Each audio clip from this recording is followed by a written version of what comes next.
Pokemon's Generation 8 was pretty bad. Let's look back on it.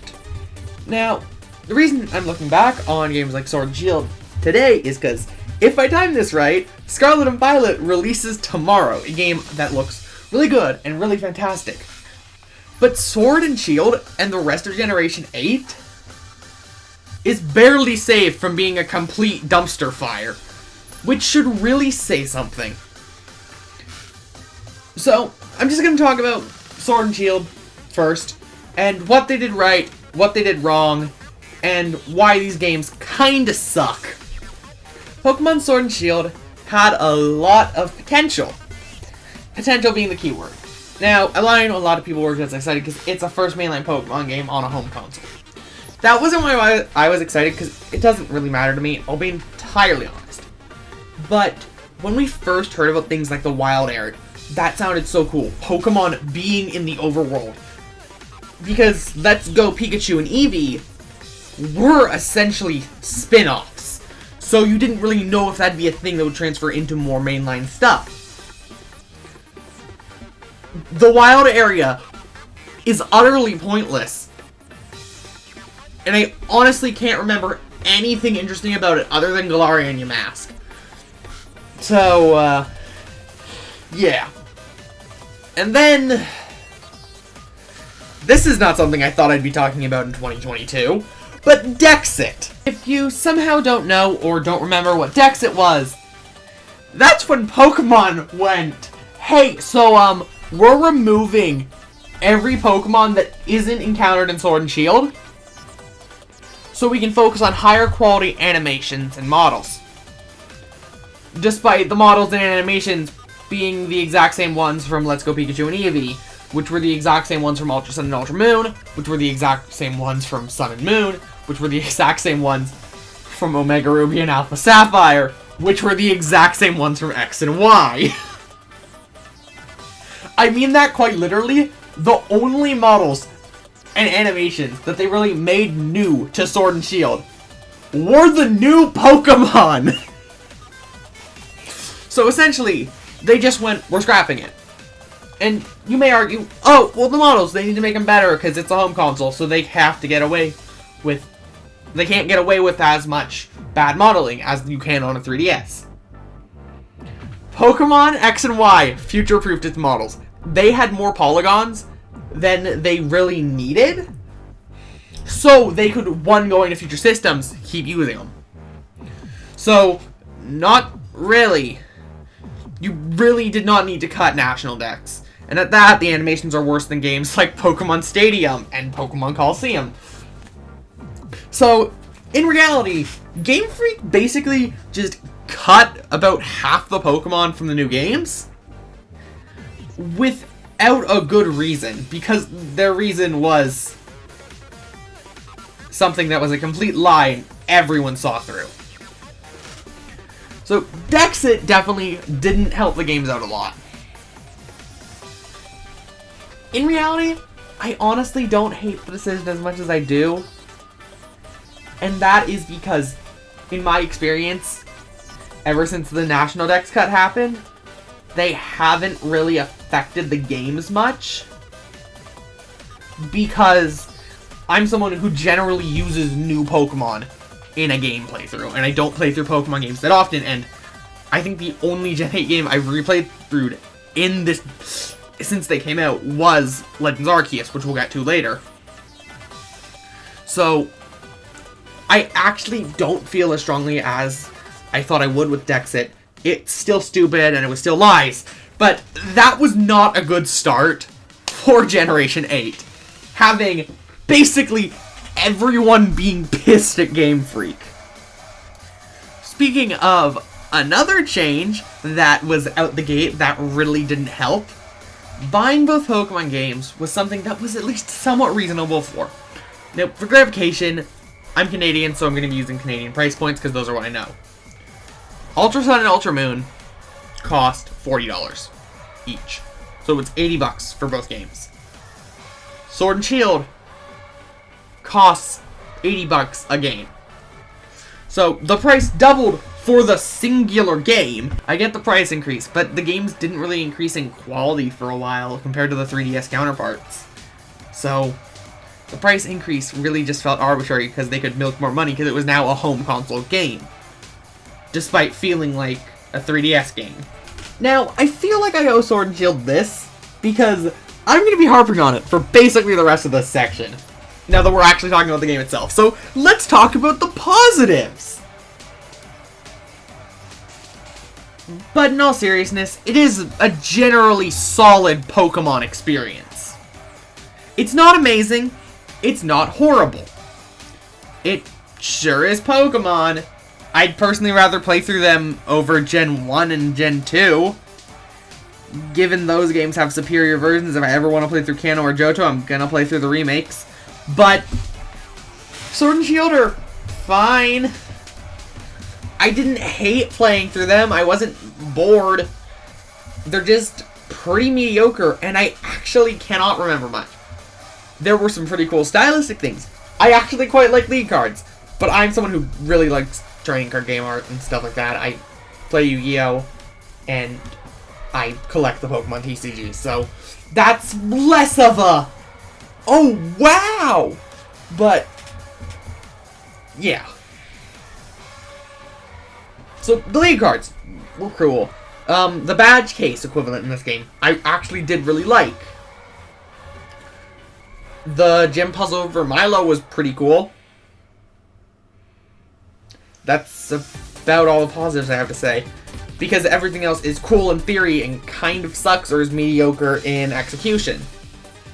Basically, I want to be positive on this game, but all my pros are literally something you could say about every Pokemon game, especially Gen 4 and on, because Gen 4 had the physical special split, and it's this whole thing for another day, but there's genuinely very little I can say about this other than just praising it being a Pokemon game, because Pokemon has a really good battle system. But that isn't something I should be praising Sword and Shield for, when every game in the franchise has the same battle system, except for Legends. So, let's just get back to why Sword and Shield sucks. Gigantamax. Who wants 3 turns where you're practically invincible and can practically one-shot every opponent? The one gym where the fight was interesting was the Dark-type one. The one without Dynamax. Dynamax sucks. Like, it's not fun, because there's not really any counterplay, and frankly, I think most competitive players hate it too.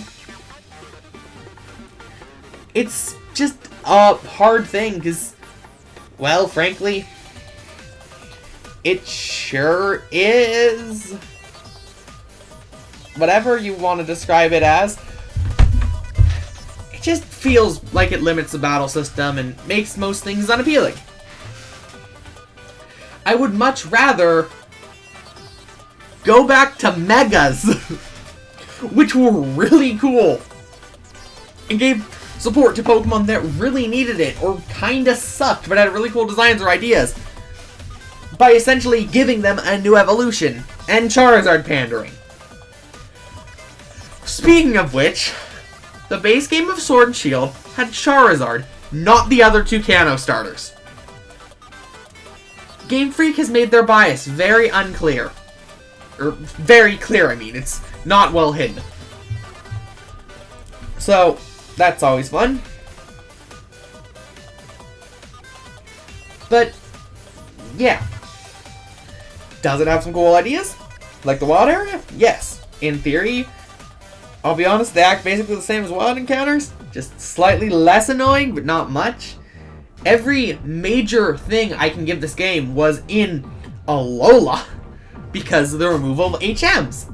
Great job! Wait, Alola did that first.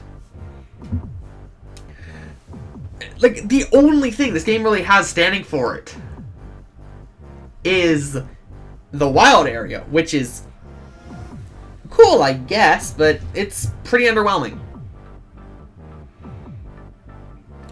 And, of course, there's the DLC, but I have literally nothing to say on that. They're cool, If you're a shiny hunter like I am, Crown Tundra's totally worth playing. But the DLC kinda sucks, especially since I literally know people who thought they were trying to sell us back the rest of the Pokedex.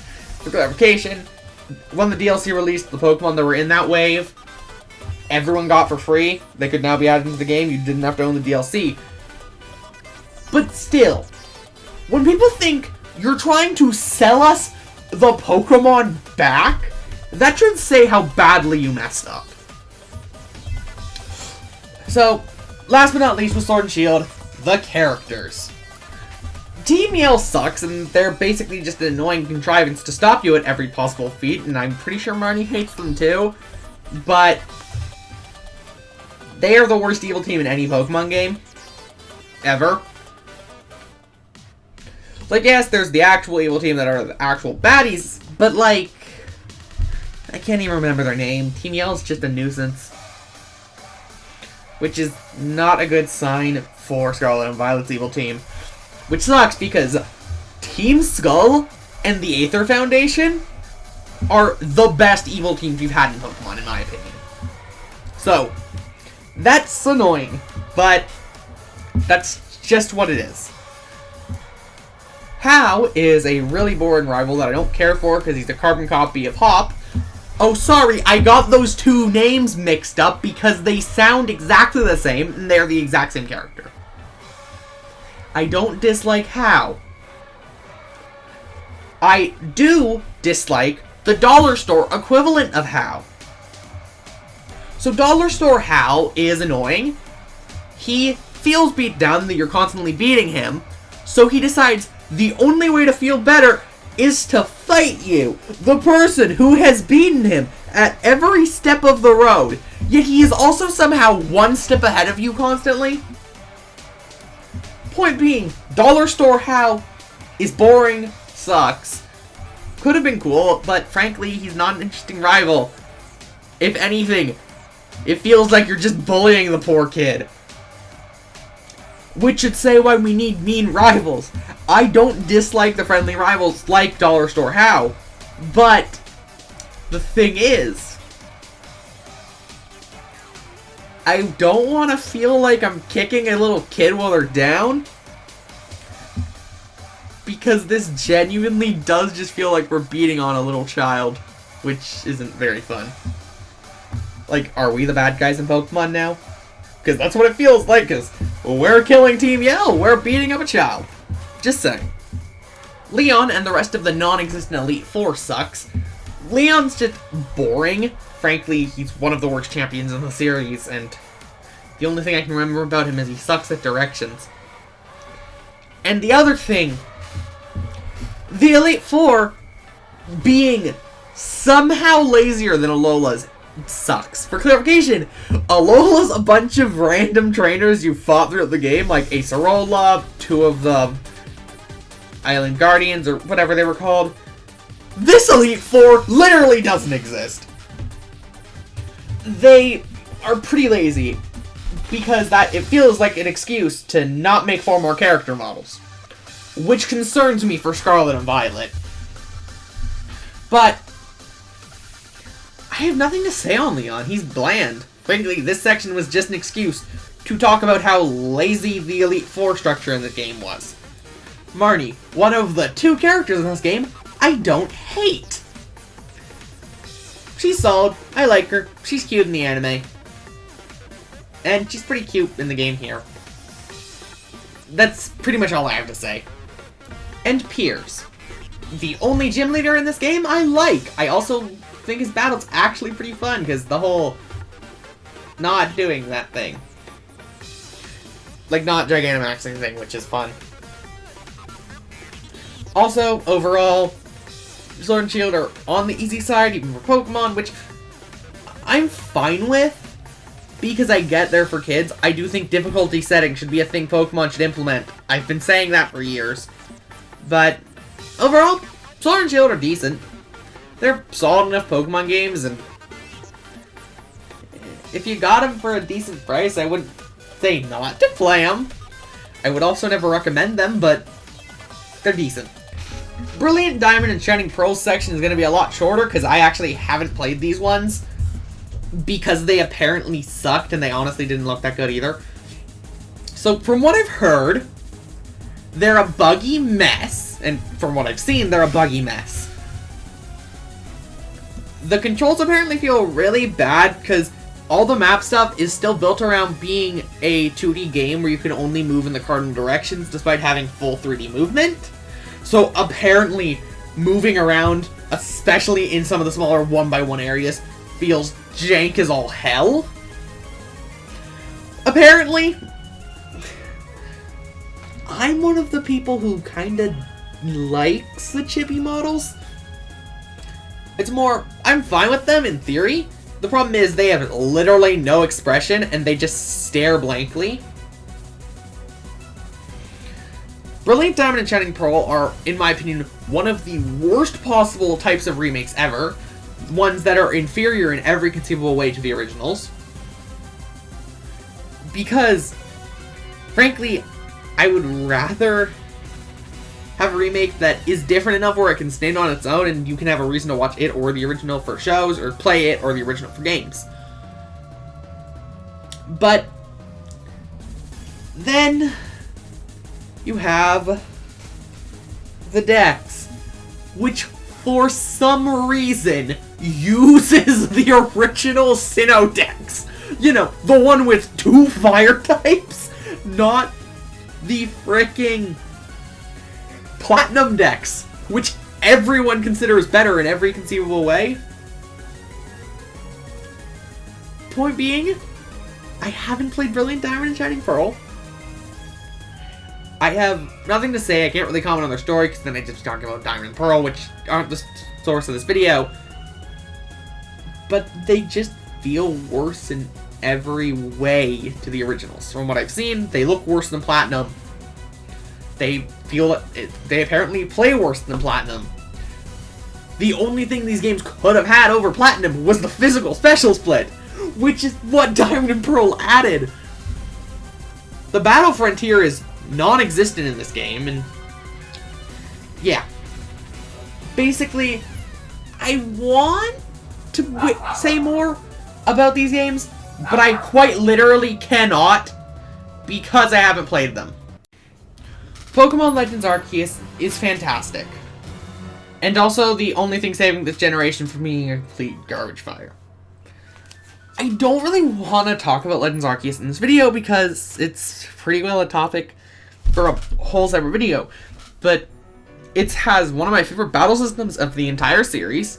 I love catching Pokemon in it. It's so fluid to catch them without entering a battle, and I really wish Scarlet and Violet had that. However, the fact they haven't shown it pretty much tells me it's not a thing. It has one of the best fights in all of Pokemon, and to be entirely blunt, this game actually is a decent challenge. There were fights I got stuck on in both of my playthroughs of this game, which is also saying something. I've played through this game twice in less than a year. I do not normally do that with games.